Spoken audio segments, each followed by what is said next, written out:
Hola equipo, buenos días. Vamos a por el clipping semanal de esta semana del mercado europeo y británico.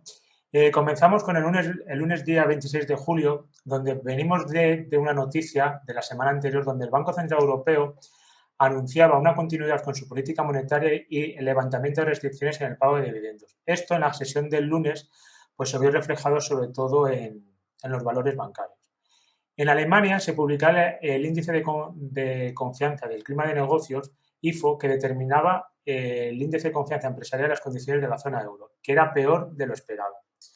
El martes 27 de julio fue una sesión marcada precisamente por este resultado del índice IFO, que lastró bastante a las bolsas.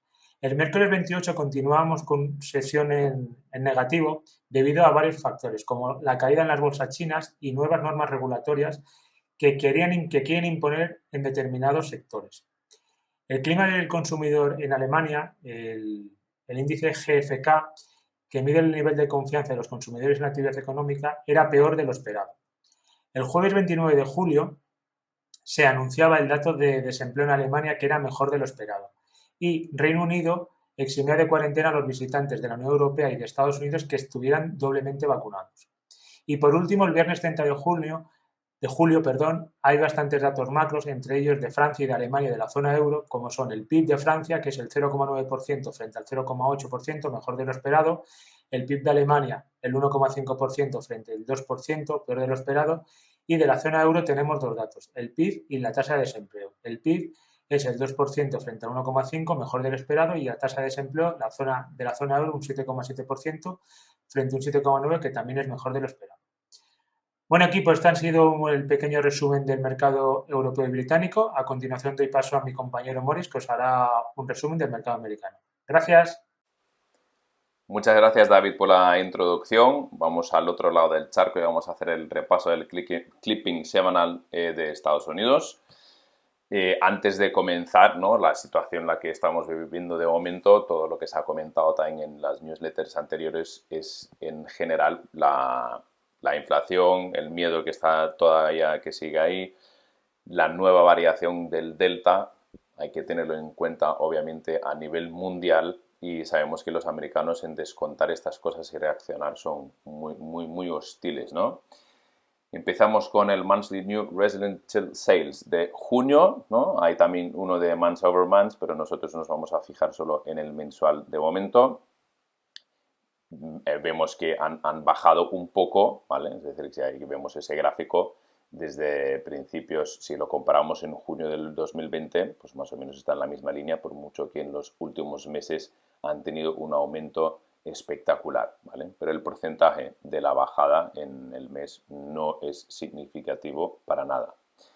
De ahí vamos a una cosa muy interesante, que son los Durable Goods New Orders, es decir, que ahí se incluye todo tipo de venta y lo que es también almacenaje, etcétera, ¿vale?, de cualquier producto que dure mínimo 3 meses. Es decir, que ahí no estamos hablando de productos que caducan, es decir, que no incluye alimentación para nada, sino incluye cualquier producto de duración larga, ¿vale?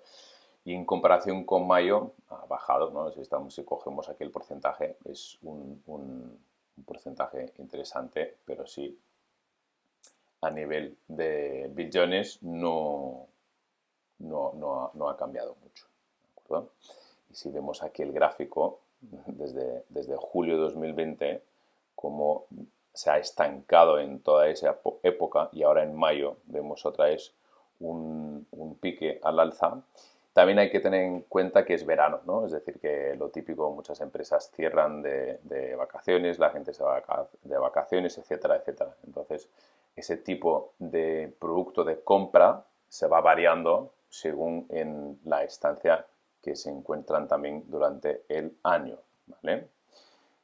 Y una cosa que dentro de lo comentado en las últimas semanas, lo que hay que ver, por mucho que llevamos 10, 15 días de unas circunstancias del mercado bastante hostiles, ¿no?, que cada día cuando nos levantamos y nos ponemos delante de las pantallas nos encontramos con una situación diferente y también cómo reacciona el mercado al respecto muy diferente. Pero lo que sí que sigue aumentando sin parar es la confianza del consumidor. Y eso es una muy buena señal, muy buena señal. Trabajos fijos, ingresos fijos y a largo plazo, dado que la economía americana va a todo tren, pues da mucha confianza, ¿no? Es decir, que da igual qué fábrica o miramos, están produciendo a toda máquina. De hecho, que en muchos aspectos, según qué sector estamos mirando, no llegan a cumplir la producción que quieren vender. Entonces eso, obviamente, a nivel de trabajo es muy bueno. Y eso se refleja siempre en la confianza del consumidor. Eso es una muy, muy, muy buena señal. Y lo último que comentamos es el paro. Es muy, muy interesante ver cómo ha estado, ¿no?, el gráfico y cómo llegó en la pandemia a tocar ese pique. Por eso esta vez decidí escogeros un gráfico diferente para ver visualmente bien la situación, la que hemos vivido en el último año y medio, y cómo el Estado americano está consiguiendo volver a bajar a los puntos, no sé si estamos cogiendo aquí 2010, que fue también después de la crisis del 2008, ¿no?, coger ese pique, y ya está bajando, está por debajo de esa zona, ¿vale? Entonces eso a largo plazo es una muy buena señal, ¿de acuerdo? Así que aquí dejamos el resumen de la semana y os paso otra vez con David, que va a comentar cosas del mercado europeo, y nos vemos el próximo fin de semana. Un abrazo enorme. Hola equipo, buenos días. Bueno, después del clipping semanal del mercado europeo, británico y americano, vamos con el del mercado español. Empezamos con el lunes, donde teníamos noticias como parece que es habitual de todas las semanas, sobre las energías renovables. Repsol busca socio para desarrollar su primer parque eólico, ¿vale?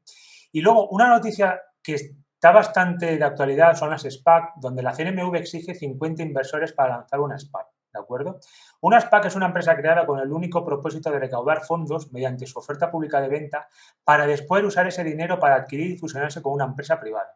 La CNMV quiere exigir 50 inversores y que el capital inicial supere los 50 millones de euros. Y será necesario registrar un folleto informativo cuando la SPAC salga a cotizar y otro cuando encuentre una empresa con la que fusionarse, ¿vale? Es un tema que está bastante de actualidad en Estados Unidos y que parece que en España va por el mismo camino.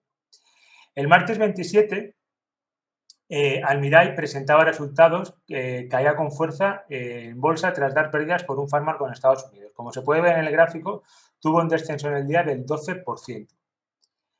El miércoles 28 de julio empezamos la presentación de resultados de muchos valores. Ya en la semana anterior ya había habido presentación de resultados. ACS elevaba el beneficio por recuperación de Abertis, Indra superaba niveles pre-COVID y mejora de previsiones, y este día las bolsas se caracterizaban por sesiones en rojo debido a la caída de las bolsas chinas. El jueves 29, el Reino Unido eximía de cuarentena a los visitantes de la Unión Europea y Estados Unidos que estén doblemente vacunados. Ello provocaba que en valores turísticos como IAG pues tuvieran ascensos. También tranquilizó el mercado de declaraciones del gobierno chino, ¿de acuerdo? Salieron al paso de muchos comentarios y las bolsas subieron. Y compañías que presentan resultados y anuncian dividendos como Santander y Naturgy. Y por último, el viernes 30, pues hay bastantes noticias, como suele ser habitual. Telefónica sigue recortando su deuda, la que ha sido de un 30% en un año. Amancio Ortega se convierte en el primer accionista privado de Red Eléctrica. Sabadell, al igual que Santander y Naturgy, volverá al dividendo después del levantamiento del Banco Central Europeo. Celnex mejora la previsión para este año, es una buena noticia. Repsol recupera el nivel de prepandemia. Y como dato macro tenemos dos. La encuesta de población activa es el segundo mejor trimestre de la historia para el empleo, y se publicaba a primera hora de la mañana el dato del PIB español con una variación del 2,8% respecto al segundo trimestre del 2021, y respecto el interanual se situaba en el más 19,8%. ¿De acuerdo? Muy bien, equipo, pues muchas gracias, un abrazo.